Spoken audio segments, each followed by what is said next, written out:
โอซาก้ารอบนี้เนี่ยไปแบบไม่มีคุณสามีเพราะว่าเขาทำงานยุ่งสุดๆแต่ที่น่ารักมากก็คือเขาเป็นคนสนับสนุนให้เราออกเดินทางพร้อมซัพพอร์ตแบบเต็มที่แถมยังบอกว่าไปพักผ่อนกับเพื่อนให้เต็มที่เลยนะไว้เดี๋ยวรอบหน้าเราค่อยไปด้วยกันฟังแล้วใจฟูสุดๆขอบคุณสามีนะคะและจะเที่ยวให้สนุกสุดๆไปเลยพอถึงสนามบินสิ่งแรกที่ไปก็คือไปซื้อ JR Kansai Pass ค่ะสำหรับไปเที่ยวเกียวโตแล้วก็ซื้อบัตรไอโคคะซึ่งสะดวกมากเพราะว่าใช้ได้ทั้งรถไฟรถบัสและก็ร้านสะดวกซื้อบางร้านแค่แตะแล้วจ่ายชีวิตง่ายขึ้นเยอะเลยเช้าวันแรกที่โอซาก้าค่ะวันนี้จริงๆเราแพลนกันว่าจะไปเที่ยวที่ปราสาทโอซาก้าแต่ว่าคงต้องเลื่อนแพลนนิดนึงนะคะเพราะว่าฝนตกก็คงอาจจะเที่ยวในเมืองหาของกินอะไรก่อนแล้วก็ยังไงก็ติดตามเราไปดูนะคะว่าเราทำอะไรกันบ้างวันนี้อากาศอาจจะไม่เป็นใจแต่ว่าก็ไม่สามารถที่จะหยุดให้พวกเราออกไปเดินเล่นหาของกินได้เพราะว่ามันคืองานอดิเรกของเราบอกเลยโดยทอมบุริเนี่ยเป็นย่านยอดฮิตในใจกลางโอซาก้าแล้วก็เต็มไปด้วยของกินร้านอาหารดังป้ายไฟสีสันสดใสนักท่องเที่ยวเนี่ยไม่ควรพลาดค่ะพวกเราเลยตัดสินใจกันว่าจะไปกินปูหิมะกับปู阿拉斯加ที่โดทอนบุริเตรียมใจนะคะอาหารเนี่ยเป็นราคานักท่องเที่ยวราคาอาจจะค่อนข้างแรงร้านนี้จากที่เราทานเนี่ยรสชาติอาจจะไม่ใช่ที่เราคุ้นเคยอันนี้ความชอบและลิ้นของแต่ละคนเนี่ยไม่เหมือนกันอิ่มแล้วก็ต้องไปเดินเล่นสิคะรออะไรเดินชมบรรยากาศแต่ก็ยังคงไม่พ้นกับการเดินหาของกินทั้งที่อิ่มเราได้เดินไปหยุดร้านเนื้อปิ้งข้างทางตกราคาไม้ละ500 เยนบอกเลยว่านุ่มมาก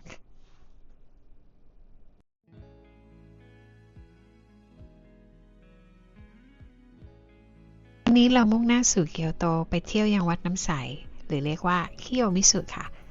เมื่อถึงเกียวโตเราก็จะเลือกที่จะนั่งรถแท็กซี่เพราะขี้เกียจรอรถเมล์ราคาแท็กซี่ก็จะประมาณ 1,500 เยนจากนั้นเมื่อถึงแล้วก็จะเดินขึ้นบันไดไปเล็กน้อยพอให้ได้เหนื่อยค่ะช่วยบอกสิว่าตอนนี้เราอยู่วัดอะไรฮิโยมิสึเทมเพลจริงเหรอมันเบื่อฮิโยมิสึลาสักอย่างไม่รู้เรากำลังจะขึ้นไปข้างบนแล้วนะ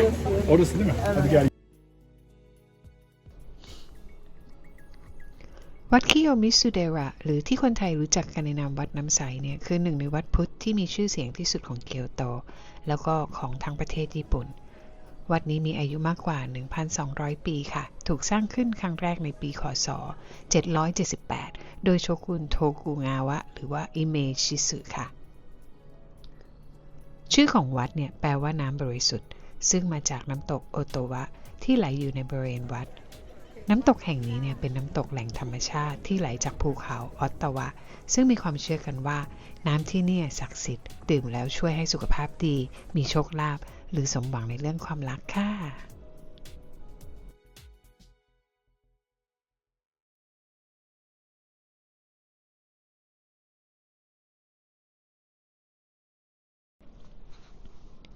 สิ่งที่ทำให้วัดน้ำใสโดดเด่นมากก็คือระเบียงไม้ขนาดใหญ่ที่ยื่นออกมาจากตัววัดหลัก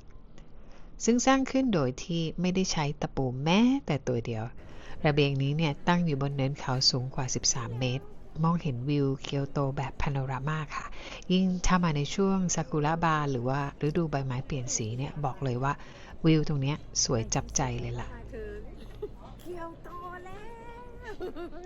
ส่วนภายในวัดเนี่ยเขาจะมีหอกศักดิ์สิทธิ์อันนี้เป็นเหมือนเครื่องมือเชิงสัญลักษณ์ให้ผู้ที่มาวัดได้ทดสอบพลังใจความตั้งมั่นและความมุ่งมั่นในคำอธิษฐานใครที่สามารถดึงหรือยกหอกขึ้นมาได้เนี่ยเชื่อกันว่าจะได้โชคดีหรือว่าคำอธิษฐานเนี่ยมีโอกาสเป็นจริงเพราะถือว่าสิ่งที่แสดงถึงจิตใจที่เข้มแข็งและความไม่ย่อท้อ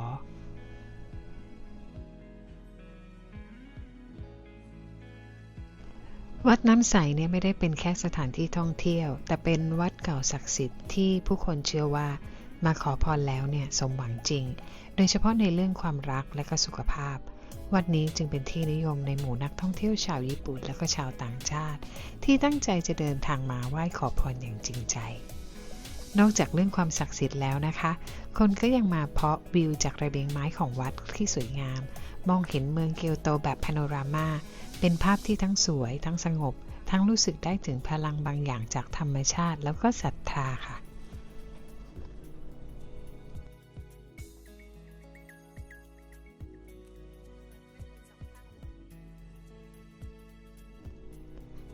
ด้านหลังของวัดเนี่ยก็ยังมีศาลเจ้าจิสุนะคะที่คนญี่ปุ่นเนี่ยนิยมไปขอพรเรื่องความรักแล้วหากสามารถหลับตาเดินจากหินก้อนหนึ่งไปยังอีกก้อนหนึ่งได้ก็จะสมหวังในความรักด้วยนะ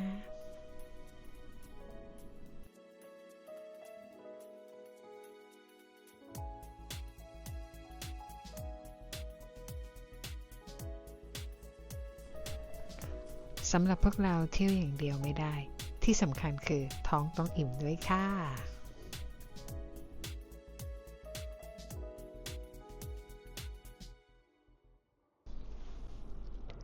ศาลเจ้าฟูซึมิอินาริเนี่ยมีอายุมากกว่า 2,000 ปีเป็นศาลเจ้าที่คนมาขอเกี่ยวกับเรื่องการเกษตรและความอุดมสมบูรณ์แต่ว่าคนสมัยใหม่เนี่ยเขามักขอกันเรื่องค้าขายรุ่งเรือง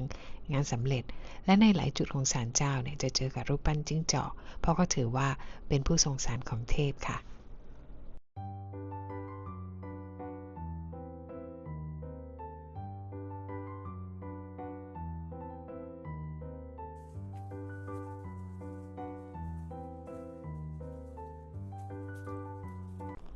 ที่มาวัดนี้เพราะว่าเขามีเสาโทริสีแดงค่ะกว่า1,000 ต้นเรียงตัวอย่างเป็นระเบียบบนทางเดินที่ไต่ขึ้นเขา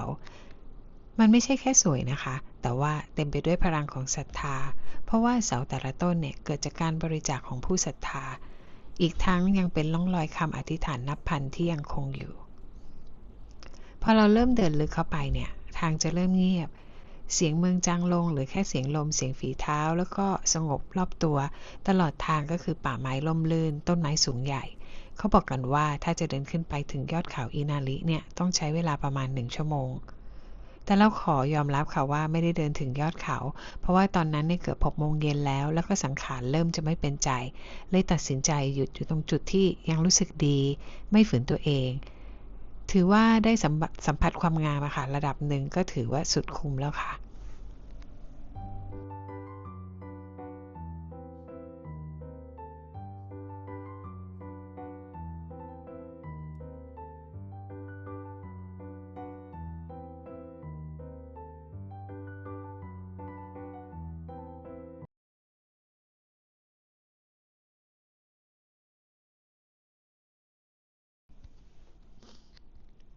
อีกหนึ่งจุดที่เราตั้งใจอยากไปมากในทริปนี้ก็คือป่าไผ่อาราชิยามะค่ะที่เกียวโตก่อนเข้าไปก็วาดรูปฝากความทรงจำดีๆที่ร้านกาแฟหน้าทางเข้าสักกันหน่อย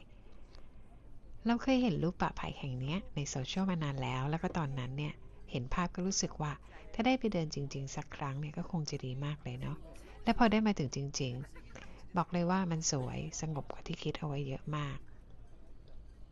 อากาศเย็นสบายบอกเลยว่าอุณหภูมิด้านในป่าไผ่เนี่ยจะเย็นกว่าภายนอกค่ะ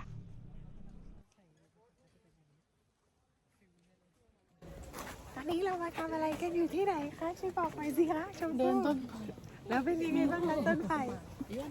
ก็ต้นไผ่ก็ต้นไผ่ค่ะ เอาที่เข้าใจนะ ก็คือต้นไผ่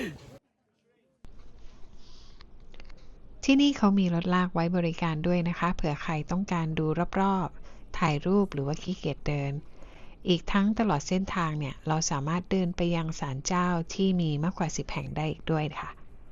แต่ละที่ก็จะสวยงามแตกต่างกันไปสองข้างทางเนี่ยค่ะจะเต็มไปด้วยต้นไผ่สูงเรียงรายแน่นขนาดต้นไผ่สูงมากบรรยากาศเงียบสงบมีลมพัดเอื่อยๆตอนที่เราเดินเข้าไปเนี่ยในทางเดินของป่าไผ่เนี่ยเหมือนเสียงจากโลกภายนอกเนี่ยหายไปเลยเหลือแค่เสียงของธรรมชาติจริงๆแล้วเนี่ยที่นี่ไม่ใช่แค่สถานที่ถ่ายรูปแต่เป็นสถานที่ที่เหมาะกับการเดินเล่นพวกเราเดินเข้าไปสำรวจหมู่บ้านเดินเข้าไปในหมู่บ้านเพื่อดูความเป็นอยู่ของชุมชนท้องถิ่นและระหว่างทางเนี่ยก็มีความสุขแล้วตลอดทางที่เราเดินไปเรื่อยๆยังได้เจอร้านที่ขายของระหว่างทางตกแต่งสวยงามมีขายชาเขียวกาแฟไอศครีมชาเขียวเข้มข้นบรรยากาศทุกอย่างลงตัวแบบไม่ต้องเติมแต่งอะไรเลยค่ะวัดทองหรือที่คนญี่ปุ่นเรียกว่าคิงกากุจิอะค่ะ เป็นหนึ่งในสถานที่ที่สวยและก็มีเสน่ห์ที่สุดของเกียวโตเลยค่ะตัววัดนี่โดดเด่นด้วยสถาปัตยกรรมสีทองอลามที่ตั้งอยู่ริมสระน้ำขนาดใหญ่ซึ่งสะท้อนภาพของวัดบนผิวน้ำเนี่ยได้อย่างงดงามเหมือนภาพวาดวัดแห่งนี้นะคะถูกสร้างขึ้นตั้งแต่ศตวรรษที่14เดิมทีเนี่ยเคยเป็นบ้านพักของโชกุนแต่ว่าภายหลังเนี่ยก็ได้กลายเป็นวัดในนิกายเซนจุดที่ทุกคนไม่พลาดเลยคือการถ่ายรูปวัดทองพร้อมกับฉากหลังเป็นธรรมชาติรอบๆที่เปลี่ยนสีตามฤดูกาลโดยเฉพาะฤดูใบไม้เปลี่ยนสีหรือช่วงหิมะตกเนี่ยซึ่งจะสวยจับใจมากแม้ว่าจะไม่สามารถเข้าไปในตัววัดได้แต่แค่ได้เดินชมรอบๆก็รู้สึกเหมือนได้เติมพลังใจแล้วค่ะที่นี่ไม่ได้มีแค่ความสวยงามแต่ยังให้ความรู้สึกสงบเงียบสง่างามในแบบที่เป็นเอกลักษณ์ของเกียวโตจริงๆเกียวโตเราก็จะมาเยือนเมืองเล็กๆที่เต็มไปด้วยเสน่ห์อย่างนาระค่ะนาระนี่เป็นเมืองประวัติศาสตร์ที่เคยเป็นเมืองหลวงเก่าของญี่ปุ่นแล้วก็ขึ้นชื่อในเรื่องของกวางที่เดินเล่นอย่างอิสระไปทั่วเมืองโดยเฉพาะในสวนสาธารณะนาระเนี่ยที่นี่คือจุดไฮไลท์เลยที่ใครมาก็ต้องแวะเพราะว่าสามารถซื้อเซมเบ้ให้พวกน้องๆได้ด้วยนะซึ่งน้องกวางเนี่ยจะโค้งคำนับเบาๆก่อนรับขนมไปกินค่ะ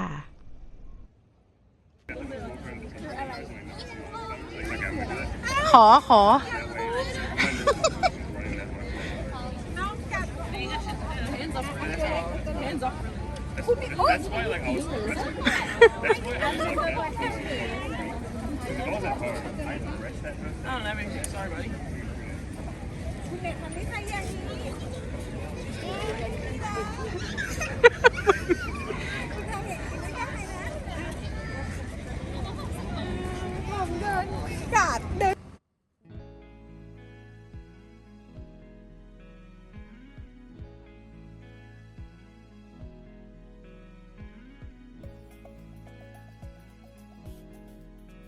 นาระเป็นเมืองหลวงแห่งแรกของญี่ปุ่นในยุคนาระ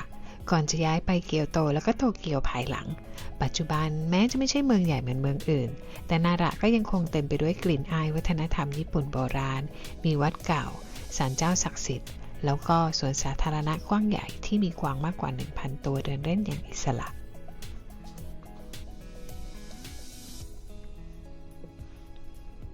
นอกจากกวางแล้วนาระก็ยังเต็มไปด้วยวัดและก็ศาลเจ้าที่มีความสำคัญทางประวัติศาสตร์อย่างเช่นอาคารหลักที่เราจะได้เห็นคือวิหารไม้ขนาดมหึมาซึ่งเดิมเคยเป็นอาคารไม้ที่ใหญ่ที่สุดในโลกและแม้จะถูกลดขนาดลงจากเดิมในปัจจุบันแต่วิหารนี้ก็ยังคงอลังการสุดๆยืนอยู่ตรงหน้าก็รู้สึกได้เหมือนความยิ่งใหญ่แบบไร้คำบรรยายภายในประดิษฐานพระพุทธรูปขนาดยักษ์ที่เรียกว่าไดบุสึที่มีความสูงถึง15 เมตรหล่อด้วยบรอนซ์และทองคำหนักกว่า500 ตันถือเป็นหนึ่งในพระพุทธรูปที่ใหญ่ที่สุดในญี่ปุ่น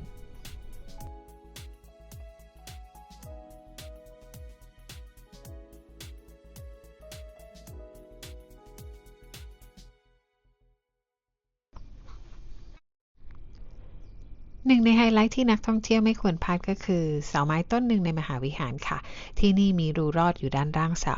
รูนี้เนี่ยจะเท่ากับรูจมูกของพระพุทธรูปตามความเชื่อของคนญี่ปุ่นก็คือถ้าคุณสามารถรอดรูนี้ไปได้แสดงว่าคุณจะโชคดีสุขภาพแข็งแรงแล้วก็จะได้รับพรจากพระตลอดปีแน่นอนว่ารูนี้ไม่ได้ใหญ่โตอะไรมากการลอดผ่านก็ต้องทั้งตัวเล็กแล้วก็คล่องตัวบางคนก็เล่นสนุกค่ะแต่บางคนเนี่ยตั้งใจทำด้วยศรัทธาถือเป็นประสบการณ์ที่ต้องลองทำดูสักครั้ง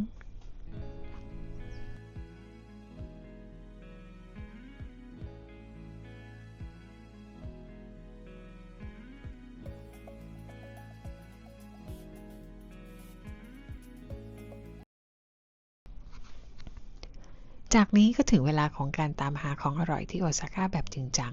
วันนี้เราแวะมาที่ตลาดคุโรมงซึ่งเป็นเหมือนสวรรค์สายกินเลยก็ว่าได้เดินเข้าไปเนี่ยได้กลิ่นของอาหารทะเลสดลอยมาเลยค่ะที่นี่มีทั้งปลาดิบเนื้อวากิวของทอดขนมญี่ปุ่นแบบโบราณ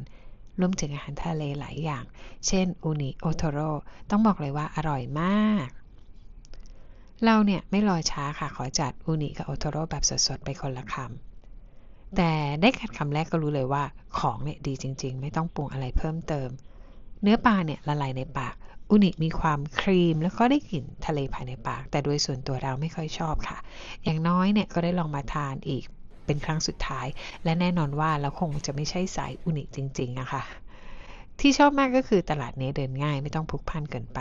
มีพ่อค้าแม่ขายยิ้มแย้มเป็นกันเองหลายร้านมีที่นั่งเล็กๆให้เรานั่งกินเลยแบบไม่ต้องรอคุรุมงไม่ใช่แค่ตลาดธรรมดาแต่คือจุดหมายของคนที่อยากกินของสดของดีคุณภาพพรีเมียมแบบเข้าถึงง่ายบอกเลยว่าเดินเพลินกินเพลินลืมเวลาไปเลยค่ะอีกหนึ่งแลนด์มาร์คที่พลาดไม่ได้เมื่อมาโอซาก้าปราสาทโอซาก้าค่ะเต็มไปด้วยประวัติศาสตร์กลิ่นอายญี่ปุ่นขนาดแท้เพราะเห็นตัวปราสาทจริงๆคือว่าอลังการกว่าที่คิดเยอะมากสีขาวเขียวทองเนี่ยตัดกับท้องฟ้าคือสวยแบบตาแตกภายในปราสาทเนี่ยเปิดเป็นพิพิธภัณฑ์มีทั้งโมเดลจำลองสมบัติเก่าแก่เสื้อเกราะซามูไรและก็ยังบอกเล่าความเป็นมาของโชกุนขุนพลผู้สร้างปราสาทแห่งนี้ขึ้นในศตวรรษที่16ขึ้นไปถึงชั้นบนเนี่ยจะได้เห็นชมวิวเมืองโอซาก้าแบบ360องศาบอกเลยว่าสวยแล้วก็ประทับใจจริงๆค่ะ